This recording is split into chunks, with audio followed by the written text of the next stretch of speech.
Right, good morning everybody. A quick video this morning because I wanted to show you something about my Comfrey feed that I make now. On Facebook I've posted photos of, and I think even a video, I can't remember, I'll have to check, of making Comfrey tea. And I mean, that was easy. You just chop up all the comfrey, stick it in a bucket, cram it full, and then pour water over top and let it rot. One thing I've always hated about comfrey tea is the smell. It absolutely stinks. It is so bad that the neighbours, quite a few houses around, could smell it. So the only place for comfrey tea is on a farm where you can't offend anybody's noses except your own. The dogs might not mind it so much. Chanel number 5 for them. But I have made my own comfrey feed without a smell. It smells nothing. Oh, let me see. Yep, nothing at all. There's no smell there at all. Maybe a slight little smell of something, but it's not offensive in any way. You certainly can't smell it around the whole garden. So what I discovered that somebody else did was just to put it in a bucket and let it rot. So this is how I do mine. Because I don't have a bucket with a lid, I just use an old compost bag. Right. And this is the remains, if you can see in there, of what was put in there just a few weeks ago. And that was filled. And it is in a pot with holes in the bottom. You see that there's holes, you can't see from the angle, there's holes in the bottom of that one. I'll put that on the floor for now. And in the bottom of this one, without holes, I've got a bunch of stones to make a lift. And as you can see at the bottom there, there's already liquid from when I poured it out last time. And where the comfrey's rotting more. Okay. So literally, bucket without holes, load of stones, so there's about that much gap underneath. Bucket with holes on top of that one. And then, oh, let me stick my gloves on. You might want to wear gloves for handling comfrey. It's a bit prickly and spiky, and I literally just, some I chopped up a few minutes ago, cram it in the bucket.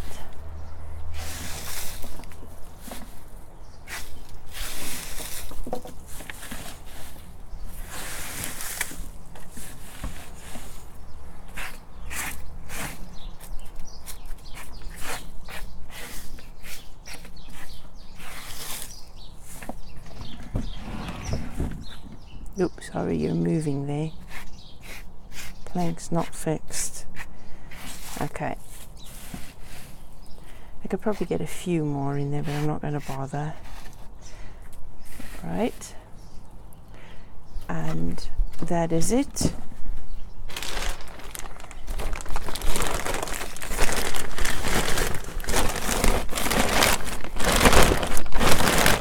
Compost bag on again. I just tuck the bottoms underneath and leave it in the fruit cage there at the back by the cherry tree, and in just a couple of months that rots down. Then I pour it into a bottle with a funnel that I made from an old cold drink bottle that fits nicely. These innocent bottles have a nice wide neck, so you can put a normal plastic water bottle top that you've cut off as a funnel into there and pour it in. I wouldn't use a kitchen funnel that you're going to use in the kitchen again. But there you go. And this, I only use about a capful in, hang on a second.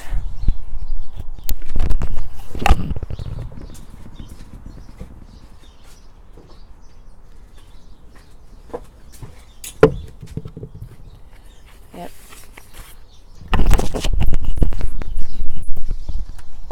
I use about a capful of this in the small, what's it, 1 litre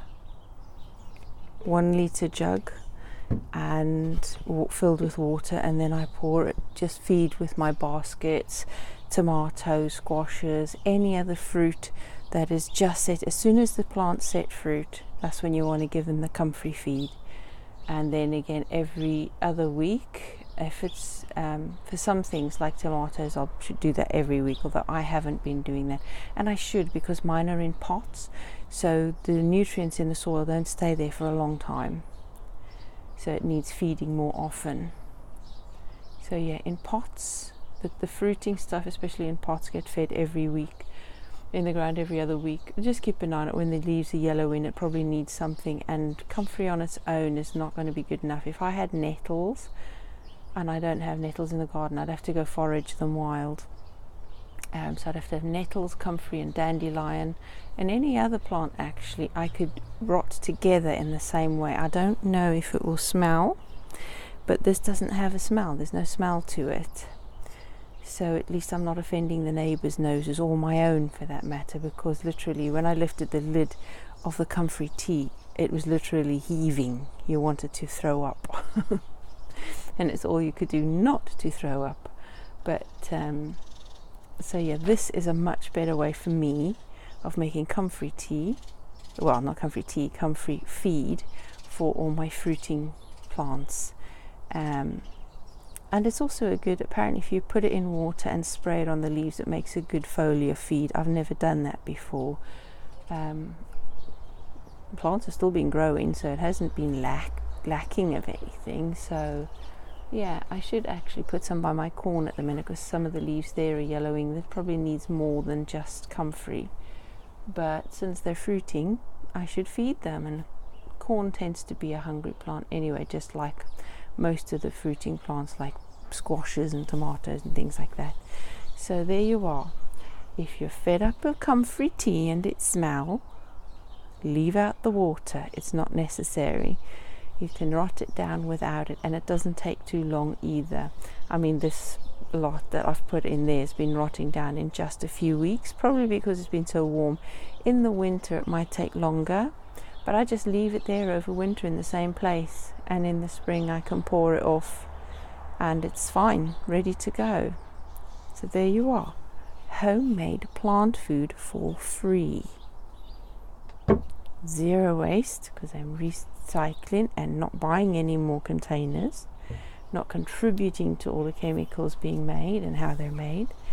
So that's one little tick on my journey to zero waste and self-reliance and feeding my plants for free. There you go. So have a lovely day, guys. I am now going to start preparing this little area for a special little lady's special birthday, and we've got a few more things that need to be done last minute, so it's an early start for us today.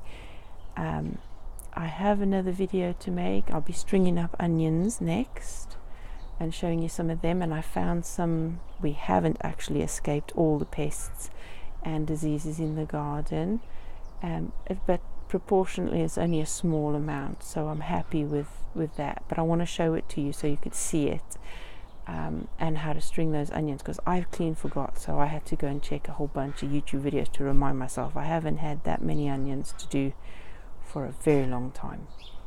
So yeah, that'll be the next time I see you. Have a lovely day. It looks to be not a bad one. It is fairly quiet. Let me just take you around here. Oh,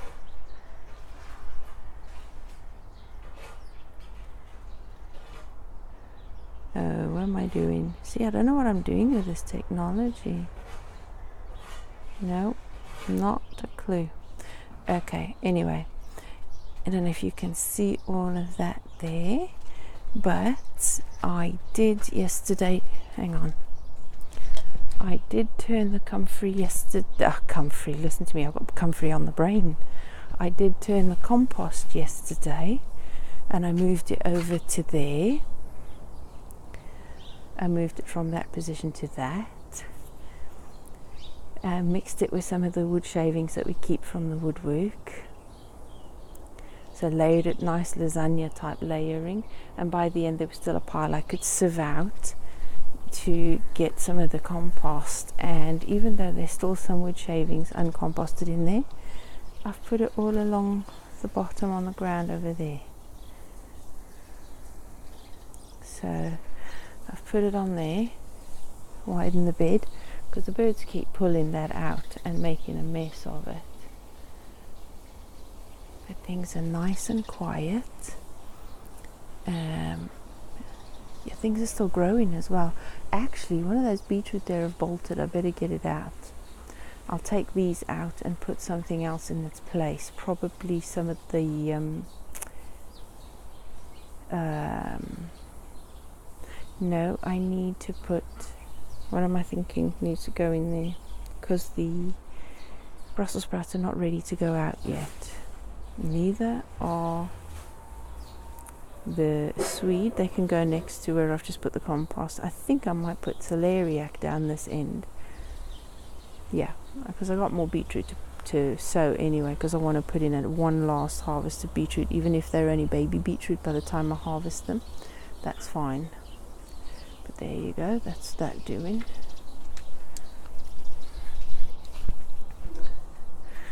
And that little view over there is quite nice. It's a bit jungly around here. Don't know if you can see all of that.